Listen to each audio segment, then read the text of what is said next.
shaft, and these hollow carvings that run vertically up the shaft are called flutes or fluting,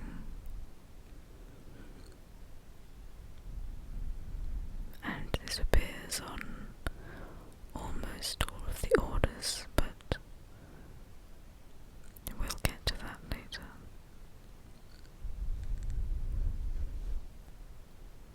So let me just show you here. Oops, okay.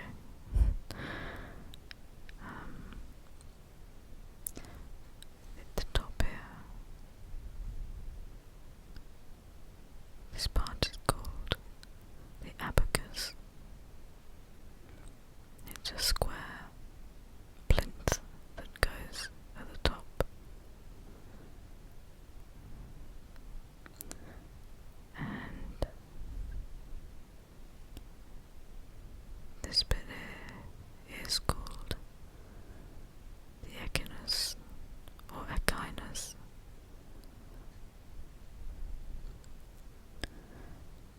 and the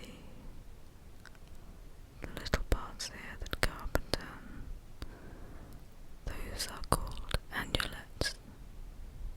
Annulets.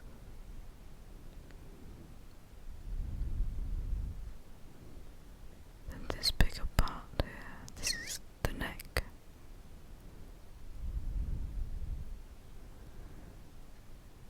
And this here is the astragal.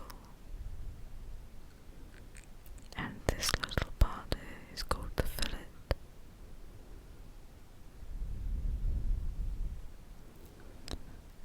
So let me just write these. Might make it a little bit easier. Let's just write here abacus.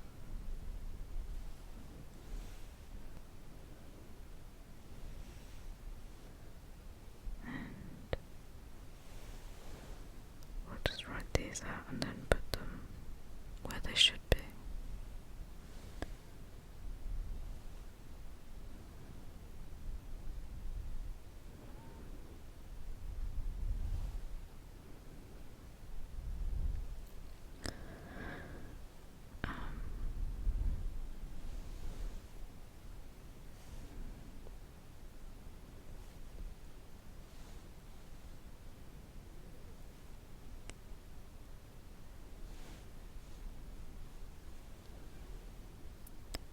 These are the annulets. Just here.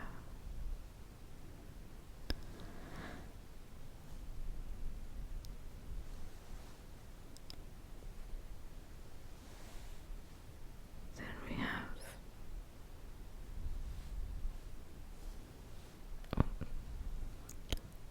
then we have the neck, the astragal.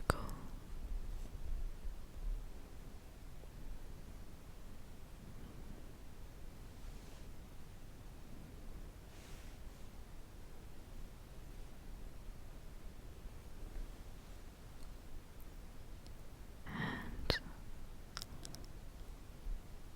last but not least,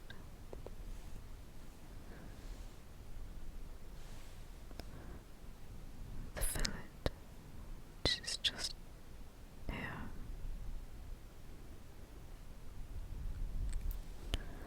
So those are the main components that make up the Doric capital. Abacus, echinus, annulets, neck, astragal, and fillet. And the Doric columns on the Parthenon were built around 447 BC. And so here we can see again, this is back to the Parthenon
these here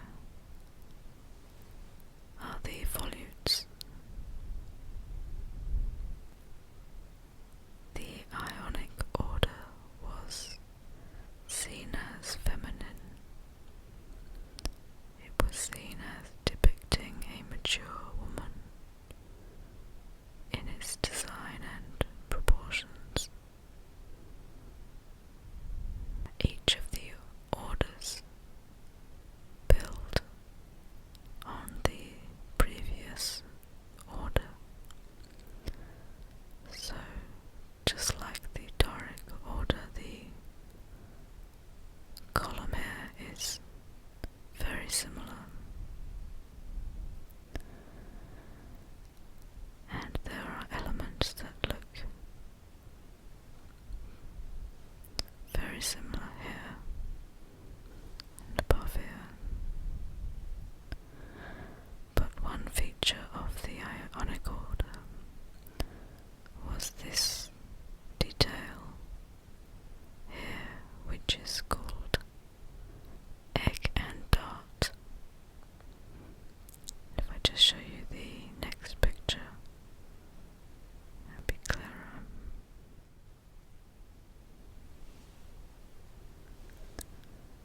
Okay, so here is the Ionic order again. If we zoom right in here,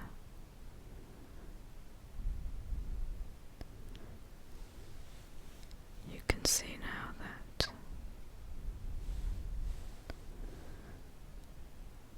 this detail here, why it's called egg and dart.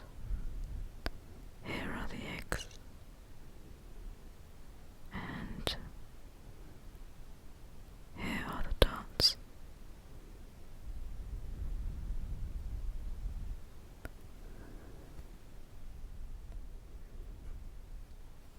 And this is an example from the 2nd century BC. It's actually in Rome, in Italy. It's the Temple of Portunus. And you can see the volutes at the top of each column. It's very beautiful, and we still use this and the other orders today in architecture that is trying to hark back to days of grandeur, or for big, important buildings. And here is a very modern example. In fact, this is an investment building in Cincinnati, in the United States. And you can see very clearly the egg and dart detail. They've used the egg and dart detail there, but also above here.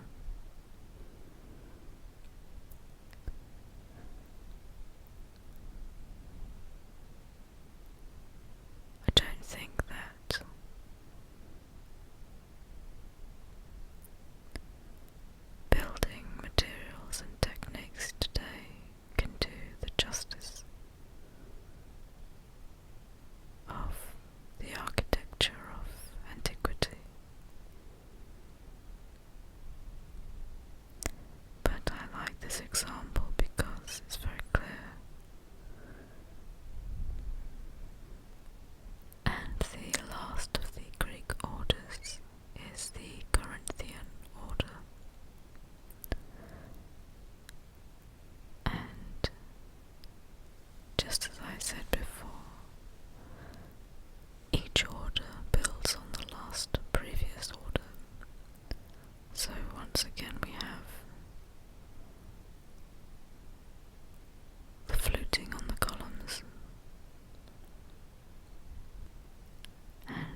was in Athens. It was, of course, under the time of the Roman Emperor Hadrian in AD 132.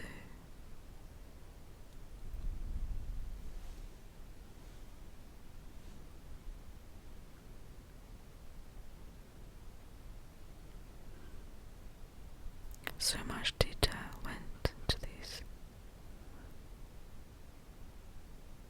amazing pieces. So here we are back at the main picture, and as I said, there are three orders, three Grecian orders, but two more were invented by the Romans. They took the Greeks' original designs and they elaborated on them. And so here was the Doric that we were looking at, but the Romans decided to make one that was even plainer and simpler than the Doric column capital, and they created something called the Tuscan order. It's virtually the same as the Doric. As you can see here, the fillet, astragal, the neck, but here they have another fillet, echinus, and the abacus.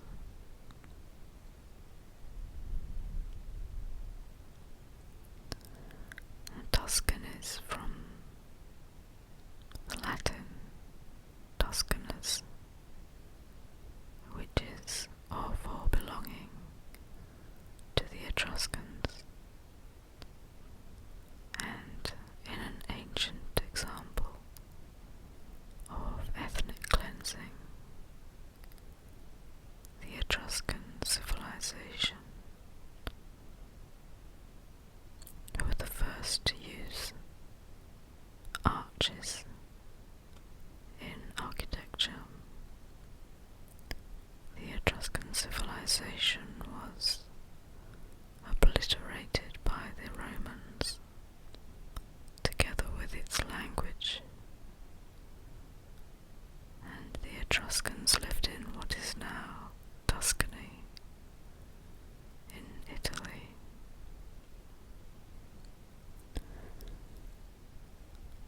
And it's very basic, as you can see, but quite beautiful.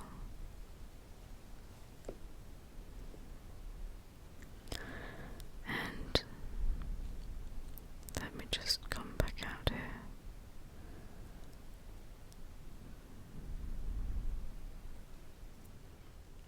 The last order is called the Composite. In fact, I'll keep both on the screen here. As you can see, this was the Corinthian that we talked about and looked at. It's highly decorative, but the Composite order took it to the extremes of ornamentation, and as you can see, it really has the big tight spiral of the volutes from the Ionic order. It also has the egg and dart detail across here, and more decoration here, and of course the acanthus leaves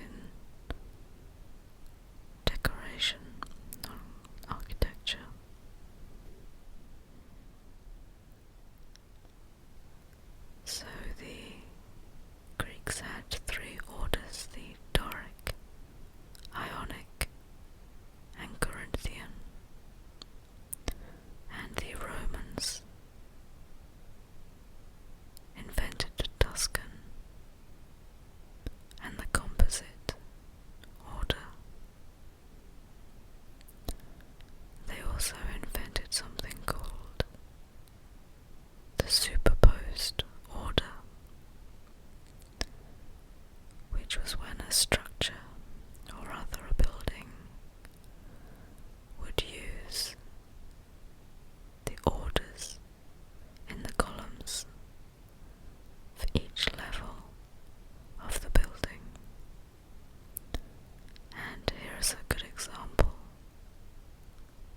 It's much later, of course, but this happens to be one of the oldest libraries in all of Europe.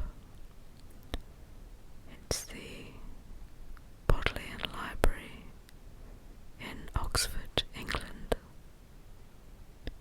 It's the main research library for Oxford University. And as we can see from the bottom here, we've got 1, 2, 3, 4, and 5 floors, and each of these columns are the orders, starting with the Tuscan, which is the most simplest.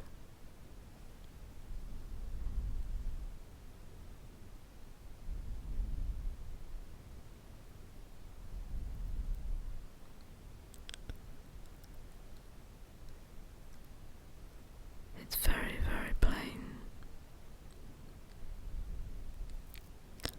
And the next floor up is the Doric, although the column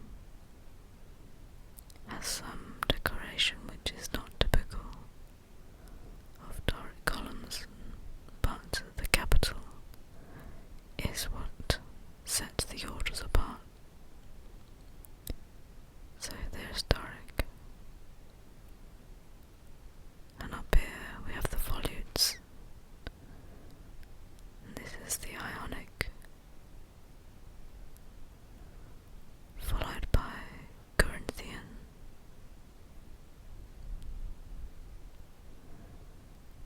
and at the very top. And I should also say that the orders get thinner, the columns